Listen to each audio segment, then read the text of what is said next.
மேல் பல அடையாளங்கள் நடக்கும். நான் வரும் காலத்தை நீங்கள் எதை வைத்து கணிக்கலாம் என்றால், ஒரு பெரிய புயல் வருவதற்கு முன்பாக, மழை வருவதற்கு முன்பாக எப்படி காலங்களை நீங்கள் கணிக்கிறீர்களோ அதே போல உங்களை சுற்றி நடக்கிற காலங்களை வைத்து என் வருகையின் காலத்தை கணிக்கலாம் என்று கர்த்தர் சொல்லுகிறார். மழை வர்றதுக்கு முன்னால் நமக்கு தெரிஞ்சிருது. அங்கே கீழ்வானத்திலே மேகங்கள் மூட்டம் எழும்பும் பொழுது நீங்கள் இன்று மழை வரும் என்று சொல்லுகிறீர்கள். மேற்கிலே மேகத்தை காணும் பொழுது மழை வரும் என்று சொல்லுகிறீர்கள். காலத்தை நிதானித்து அறியாமல் இருக்கிறீர்களா என்று கர்த்தர் கேட்கிறார். பிரியமானவர்களே, மழை வர்றதுக்கே ஒரு அடையாளம் இருக்குன்னா, மழையை படைத்த தேவன் வருவதற்கு எத்தனை அடையாளங்கள் இருக்கும் என்று யோசித்து பார்க்கணும். இயேசு வருவதற்கு முன்பாக அடையாளங்களை நமக்கு சொல்லி இருக்கிறார். மத்தேயு சுவிசேஷம் 24வது அதிகாரம், லூக்கா சுவிசேஷம் 21வது அதிகாரம் ஆகிய அதிகாரங்கள் எடுத்து பார்த்தா அவர் சொல்றாரு, நான் வருவதற்கு முன்பாக இந்த பூமியிலே பல அடையாளங்கள் நடக்கும். அவருடைய வருகையின் அடையாளத்தை பற்றி பார்த்தோம்னா பல அடையாளங்களை பற்றி அவர் சொல்லுகிறார். ஒன்று, இயற்கையில் காணப்படும் அடையாளங்கள். காத்துல, கடல்ல, மலையில, மழையில, வானத்துல, நட்சத்திரத்துல, மேகத்துல, பூமியில, நிலங்களிலே, எல்லாவற்றிலும் என்று இயற்கையின் காரியங்களிலே இயேசு வருவதற்கு முன்பாக சில அடையாளங்கள் நடக்கும். இரண்டாவது, உலகத்தில் இருக்கக்கூடிய மனிதர்களுடைய மனங்களிலே சில அடையாளங்கள் நடக்கும். வேதம் சொல்லுது, கடைசி காலத்தில் மனிதர்கள் அவர்கள் தற்பிரியராகவும் சுகபோக பிரியராகவும் கீழ்ப்படியாமை உள்ளவர்களாகவும் தகப்பன் தாய்க்கு அடங்காதவர்களாகவும் என்று சொல்லி ஒரு பெரிய பட்டியலை பற்றி எழுதி வச்சிருக்கிறாங்க. அடுத்து மூணாவது, ஜன சமூகத்திலே, சமுதாயத்திலே நடக்கும் மாற்றங்கள். அதுல சொல்லி இருக்கு, மனிதன் மனிதனுக்கு விரோதமாக எழும்புவான், ஜாதிக்கு விரோதமாய் ஜாதியும் ஜனத்துக்கு விரோதமாய் ஜனமும் எழும்பும். கடைசி காலங்கள்ல நீங்க பாருங்களேன், உலகத்தில் வேற எந்த உயிரினங்களுக்கும் இல்லாத ஒரு காரியம். ஒரு புலி இன்னொரு புலி அடிச்சு போடாது, ஒரு யானை இன்னொரு யானையை கொல்லுவதில்லை, ஒரு சிங்கம் இன்னொரு சிங்கத்தை கொல்லுவதில்லை.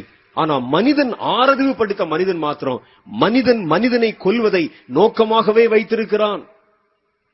கர்த்தர் சொன்னார், கடைசி நாட்களிலே இது கொடுமையாய் பெருகிறது நீங்கள் பார்ப்பீர்கள்.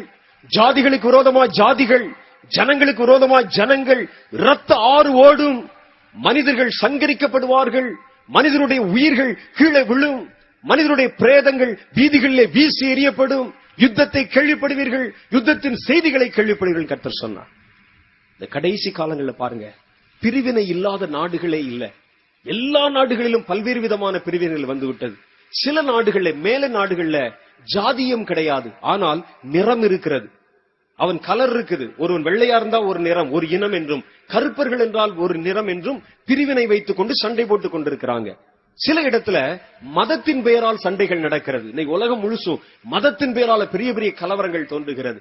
நீ இந்த மதத்தை சேர்ந்தவன், நான் அந்த மதத்தை சேர்ந்தவன் என்று மதத்தின் பெயரால ஜனங்கள் சண்டை போட்டுக் கொண்டு மாண்டு கொண்டிருக்கிறாங்க. நம்மை போன்ற தேசங்களில ஜாதிகளை வைத்து சண்டை போட்டுக் கொண்டிருக்கிறோம். ஜாதிகளையும் கூட பாத்தீங்கன்னா ஜாதிகளை உட்பிரிவுகளை வைத்துக் கொண்டு சண்டை போட்டுக் கொண்டிருக்கிறார்கள். ஜாதியில கிளையெல்லாம் இருக்குதான். ஒரு சொன்னார் என்கிட்ட, அப்படிதான் அவருடைய திருமணத்திற்கு வந்த அந்த வயது வந்த மகள் ஒருவரோடு ஓடி போய் விட்டார்.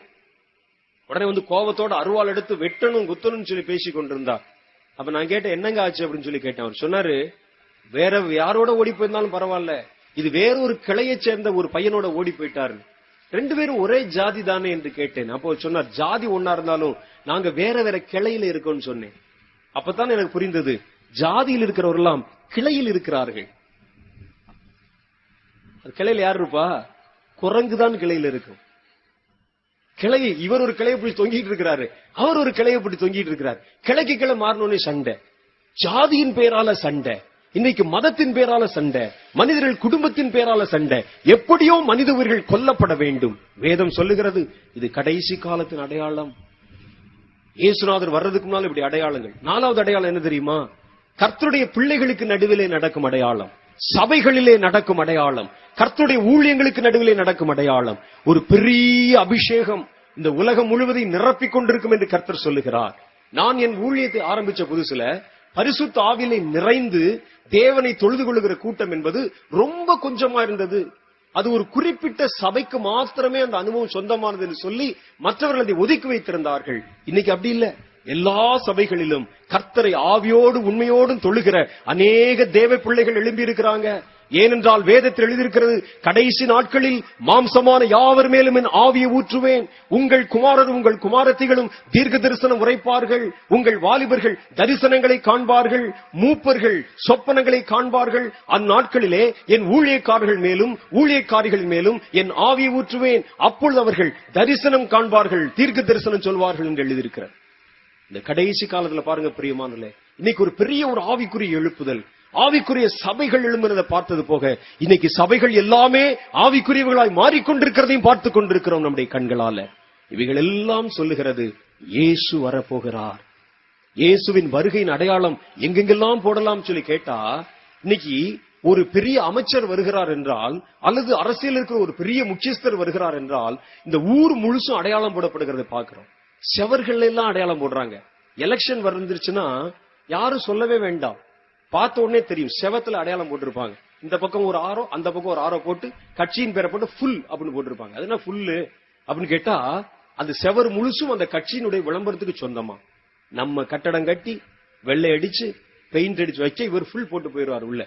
இதை பார்த்த உடனே நமக்கு தெரிஞ்சிடும். ஆங்காங்கே தோரணங்கள், ஆங்காங்கே ஸ்பீக்கர்கள், ஆங்காங்கே கூட்டங்கள் போட்டு பெரிய சத்தமா பேசிக் கொண்டிருப்பார்கள். திடீரென்று கார்கள் வருவதும் போவதும், அப்படி ரோடுகள் மாறுவதும், அப்புறம் கரண்ட் அணையாமல் இருப்பதும், தண்ணீர் எப்பவும் கிடைப்பதும், இதெல்லாம் நடக்கிறது பார்த்த உடனே நமக்கு தெரிஞ்சிடும். ஓ, எலெக்ஷன் வரப்போகுது. ஒரு அரசியல்வாதி தன்னுடைய அரசியல் அந்த விஜயத்தின் போது தன்னுடைய அதிகாரத்தை காட்ட, தன் அதிகாரத்துக்கு உட்பட்ட இடங்களில் எல்லாம் ஒரு அடையாளத்தை போடுறதை பார்க்கிறோம். இங்கே வரப்போவது ஒரு அரசியல்வாதி அல்ல, ஒரு எலெக்ஷன் அல்ல, வானத்தையும் பூமியும் உண்டாக்கின கர்த்தர் தேவன். அவர் போடுற அடையாளம் எங்கெங்கெல்லாம் இருக்கு தெரியுமா? காற்றுல, கடல்ல, மலையில, மழையில, மேகத்துல, வானத்துல, நட்சத்திரத்துல, சூரியன்ல, சந்திரன்ல, பூமியில, பூமியின் கீழே பாதாளத்தில், உன்னில், எண்ணில், சபையில், எங்கும். ஏனென்றால் அவர் எல்லாவற்றுக்கும் தேவனாகிய கர்த்தர். நீங்கள் ஒவ்வொரு அடையாளமாய் பார்த்து கொண்டே வாங்க. வானத்துல பாருங்க, சூரியன்ல பாருங்க, சந்திரன்ல பாருங்க, மேகத்துல பாருங்க, நட்சத்திரத்துல பாருங்க. எல்லாவற்றையும் பார்த்து உங்களை நீங்கள் பாருங்கள். உங்கள் மேலும் வருகையின் அடையாளம் போடப்பட்டிருக்கும். ஏனென்றால் வானத்தையும் பூமியையும் உருவாக்கின கர்த்தர் பிரதான தூதருடைய எக்கால சத்தத்தோடும், பிரதான தூதர்களோடும், நீண்ட நெடுந்துணியாய் ஒலிக்கும் எக்காலத்தின் ஓசையோடும் வருகிறார் என்று வேதம் சொல்லுகிறது. உன் தேவனை சந்திக்க ஆயத்தப்படு. கர்த்தர் வரப்போகிறார். என்னை சந்தித்த தேவன் இன்றைக்கு உங்களை வழியிலே சந்திக்க போகிறார். உங்கள் வாழ்க்கையிலே உங்களை அவர் சந்தித்து விட்டால், நீங்கள் அவர் வரும்பொழுது சந்திக்கும் பொழுது அவரை சந்தோஷமா சந்திக்கலாம். நீங்கள் கர்த்தருக்கு உங்களுடைய வாழ்க்கையை ஒப்புக் கொடுத்து இன்றைக்கு உங்களை சந்திக்க விரும்பும் கர்த்தரை நீங்கள் சந்தித்து விட்டால், நாளைக்கு மத்திய வானத்தில் வெளிப்படும் கர்த்தரை பார்த்தா உங்களுக்கு பயமாவே இருக்காது. அவரை பார்த்தோன்னே சந்தோஷம் உண்டாகும். அவரோடு கூட நாமும் உயிருள்ளவர்களாகிய நாமும் பறந்து போவோம் என்று வேதவசனத்தை எழுதியிருக்கு. இன்றைக்கு கர்த்தர் தன்னை சந்திக்க வந்தும் அந்த நேரத்தை இழந்து விடுகிற, மறுத்து விடுகிற, மறந்து விடுகிற, அல்லது அந்த சம்பவத்தை, அந்த காலத்தை நழுவ விடுகிற எவனும் கர்த்தர் வரும்பொழுது அவரை சந்திக்க பயப்பட வேண்டும். எங்களுடைய விருப்பம் என்ன? இந்த கூட்டத்தை நடத்துவர்களுடைய விருப்பம் என்ன? உங்கள் தேவன் வரும்பொழுது நீங்கள் அவரை மகிழ்ச்சியோடு எதிர்கொள்ள வேண்டும். இந்த கூட்டத்தில் இருக்கிற ஒருத்தர் கூட விட்டு போகாம ஒவ்வொருவரும் அவருடைய வருகையிலே அவரை சந்திக்க சந்தோஷத்தோடு புறப்பட வேண்டும். நீங்க அவர் அங்க மாத்திரம் சந்திச்சீங்கன்னா பயம் உண்டாகும். அவர் யாரோ, என்ன செய்வாரோ, என்னுடைய வாழ்க்கை எப்படி இருக்கிறதோன்னு பயம் உண்டாகும். உன் தேவனை அங்கல்ல, இங்கே இப்போவே உங்களால சந்திக்க முடியும். நான் இந்த கூட்டத்தினுடைய துவக்கத்தில் சொன்ன மாதிரி 2 பேர் 3 பேர் உங்கள் நடுவிலே வர ஆரம்பித்த பொழுதே இயேசு வர ஆரம்பித்து விட்டார். அன்று என்னை சந்திப்பதற்காக அந்த பள்ளி மைதானத்தில் உலாவின் அதே இயேசு இன்றைக்கு உங்கள் நடுவிலே உலாவ ஆரம்பித்துக் கொண்டிருக்கிறார். இன்றைக்கு அவர் உன்னை சந்திக்க விரும்புகிறார். என்னை பின்னாலே விரட்டி துரத்தி என்னை சந்தித்து நீ எனக்கு வேண்டும் என்று சொன்ன கர்த்தர் இன்றைக்கு உன்னை பார்த்து சொல்லுகிறார், உன்னை எனக்கு தா என்று கர்த்தர் கேட்கிறார். உன் தேவனை சந்திக்க ஆயத்தமா? நியாய தீர்ப்புல சந்திக்கிறதுக்கு முன்னால இந்த மைதானத்துல உன் தேவனை சந்திக்க ஆயத்தமா? அப்படியானால் எழுந்து நின்று உங்கள் நடுவில் உலாவும், உங்களை நேசிக்கும், உங்களை விரும்பும், உங்களை தன் ராஜ்யத்திலே சேர்த்துக் கொள்ள விரும்பும், நியாய தீர்ப்பிலே உங்களுக்கு நன்மையான கிரிகளை தந்து உங்களை உயர்த்த விரும்பும் கர்த்தரை அங்கல்ல இங்கேயே சந்திக்க ஆரம்பித்து விடுங்கள். அவரோடு ஒரு நட்புறவை ஏற்படுத்திக் கொள்ள ஆரம்பிச்சிருங்க. கர்த்தர் மனிதனுக்கு தூரமானவர் அல்ல. இது அனுக்கிரக காலம். இன்றைக்கு ரட்சணிய நாள் என்று கர்த்தருடைய வேதம் சொல்லுகிறது. கண்களை மூடி பாருங்கள். கர்த்தர் இங்குதான் நின்று கொண்டிருக்கிறார். கர்த்தர் இங்குதான் அசைவாடி கொண்டிருக்கிறார். உங்கள் பக்கத்திலே இருக்கிறார். அவரை உங்களால உணர்ந்து கொள்ள முடியும். அவர் உங்களோடு பேசுகிற தேவன். என்னோடு பேசினார். கர்த்தர் உங்களை சந்திப்பதற்கு எந்த முனையிலும் கடந்து வர அவர் ஆயத்தமாய் இருக்கிறார். ஒரு ஆட்டுக்குட்டி சேற்றிலே விழுகிறது என்பதற்காக மேய்ப்பனாகிய நீரும் சேற்றுக்குள்ளே கால வச்சிரே. ஒரு ஆட்டுக்குட்டி முள்ளுக்குள்ளே விழுந்துருச்சுங்கிறதுக்காக நீங்கள் அந்த முள்ளுக்குள்ள உங்களுடைய கையை வச்சீங்களே. இன்னைக்கு உங்க பிள்ளைகளை சந்திக்க இந்த மைதானத்துக்குள்ளே நீர் வருவது அதிக நிச்சயம். இன்றைக்கு அவர்களை சந்திக்க வேண்டும், அவர்களோட பேச வேண்டும். உன் தேவனை சந்திக்க இப்பொழுது ஆயத்தப்படு. வாரும் ஆண்டவரே, வாரும் ஆண்டவரே, வாரும் ஆண்டவரே, இப்பொழுது வாரும். உம்முடைய பிள்ளைகளை சந்திக்க வாரும். என்னை சந்தித்ததை போல, என்னை சந்தித்ததை போல, என்னை சந்தித்ததை போல இந்த மைதானத்து நடுவிலே கர்த்தருடைய வல்லமை இப்பொழுது இறங்கி கொண்டிருப்பதற்காக ஸ்தோத்திரம். உம்முடைய பிள்ளைகளை சந்திக்க போவதற்காக ஸ்தோத்திரம். குறிப்பாக வாலிப பிள்ளைகளை, குறிப்பாக பாவத்தின் பிடியில் இருக்கிறவர்களை, என்னை போல கொடிய பாவங்களுக்குள்ளே ஆட்பட்டிருந்த ஜனங்களை இயேசுவின் வல்லமையுள்ள கரம் இப்பொழுது தொடும்படிக்காய் நான் ஜெபிக்கிறேன். கர்த்தருடைய ஆவியானவர் இறங்குவீராக. பாவங்கள் வெளியேறி போ, பொல்லாத பிசாசே வெளியேறி போ, மனித மனங்களை குழப்பிக் கொண்டிருக்கிற பாவ உணர்வுகளை வெளியேறி போ, வெளியேறி போ. தண்டிக்கப்பட்ட சாத்தானே வெளியேறி போய் இயேசுவின் நாமத்தினாலே. இவர்கள் தேவனுடையவர்கள், இவர்கள் தேவனுக்கு வேணும், இவர்கள் தேவனுக்கு வேணும். இவர்களை கட்டவிழ்க்கிறேன், இவர்களை கட்டவிழ்க்கிறேன், இவர்களை கட்டவிழ்க்கிறேன் இயேசுவின் நாமத்தினாலே. வல்லமைக்கு வல்லமைக்கு வல்லமைக்கு ஒப்பு கொடுக்கிறேன். வாலிபன் என்றல்ல, கன்னிகைகள் என்றல்ல, குழந்தைகள் என்றல்ல, வயோதிபர்கள் என்றல்ல, ஊழியக்காரன் என்றல்ல, ஊழியக்காரி என்றல்ல, ஒவ்வொருவர் மேலும், ஒவ்வொருவர் மேலும், ஒவ்வொருவர் மேலும் இன்னும் இன்னும் சந்தியும் ஆண்டவரே, சந்தியும் ஆண்டவரே, சந்தியும் ஆண்டவரே.